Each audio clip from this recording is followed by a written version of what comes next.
स्वराज्य न्यूज मराठी, माझा हक्क माझं राज्य स्वराज्य। आज 27 नोव्हेंबर 2025 रोजी या आरोपीला माननीय न्यायालयात पुन्हा व्हिडिओ कॉन्फरन्सिंगद्वारे तपासी अंमलदार यांनी हजर केलेला आहे। याच्या मागचं कारण असं आहे की मागच्या वेळेस खूप मोठ्या प्रमाणात जनआक्रोश होता त्या आरोपी विरुद्ध। अनेक लोक मालेगाव न्यायालयात चाल करून आले होते आणि पुन्हा कुठल्याही प्रकारचा कायदा आणि सुव्यवस्थेचा प्रश्न निर्माण होऊ नये म्हणून या आरोपीला आज देखील व्हीसीद्वारे तपासी अंमलदार यांनी हजर केलेला आहे।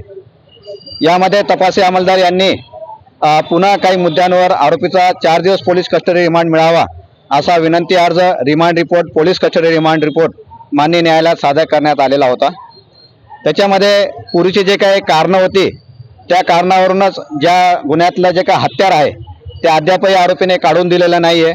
त्या रिकव्हरीच्या ग्राउंडवर हत्यार जप्ती करण्याच्या कारणावरून पोलीस कस्टडी रिमांड आज घेण्यात आला आहे। दुसरं ग्राउंड असं होतं की या कृत्य करण्यामागे आरोपीला कोणी कोणी मदत केलेली आहे, तर त्याला कोणी साथीदार आहे का या तपास करण्यासाठी देखील पोलीस कस्टडी रिमांड घेण्यात आलेली आहे। त्यानंतर असे कृत्य करण्यामागे आरोपीला मदत कोणी केलेली आहे का या गुन्ह्यातले जे काही FSL रिपोर्ट आहेत ते कलेक्शन बाकी आहे। तसंच सूक्ष्म जे काही एव्हिडन्स आहेत ते देखील कलेक्शन बाकी आहेत।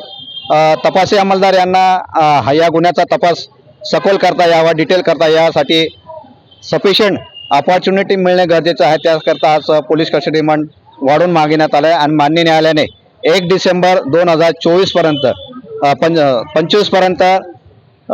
पर्यंत या आरोपीचा 4 दिवस पोलीस कस्टडी रिमांड पुन्हा वाढवून देण्यात आलेला आहे। यामध्ये सरकार पक्षातर्फे मी बाजू मांडलेली आहे, तसेच मूळ फिर्यादीतर्फे जे काही इन्फॉर्मंट आहेत त्यांच्यातर्फे आपल्या मालेगाव बारचे सेक्रेटरी यांनी देखील निलेश पाटील साहेब यांनी देखील युक्तिवाद केलेला आहे। आरोपीकडनं आरोपीला देखील लीगल एड मार्फत वकील पुरवण्यात आलेला आहे, परंतु त्याचं नाव डिस्क्लोज करता येणार नाही, त्यांचा देखील सुरक्षेचा प्रश्न आहे। अशा प्रकारे माननीय न्यायालयाला आम्ही पटवून दिलं आहे पोलीस कस्टडी घेताना की या आरोपीने केलेल्या कृत्यामुळे संपूर्ण महाराष्ट्रात त्याचे तीव्र पडसाद उमटलेले आहेत। अनेक ठिकाणी त्याचे कॅन्डल मार्च काढण्यात येत आहेत, निदर्शनं होत आहेत, रास्ता रोको करण्यात येत आहेत।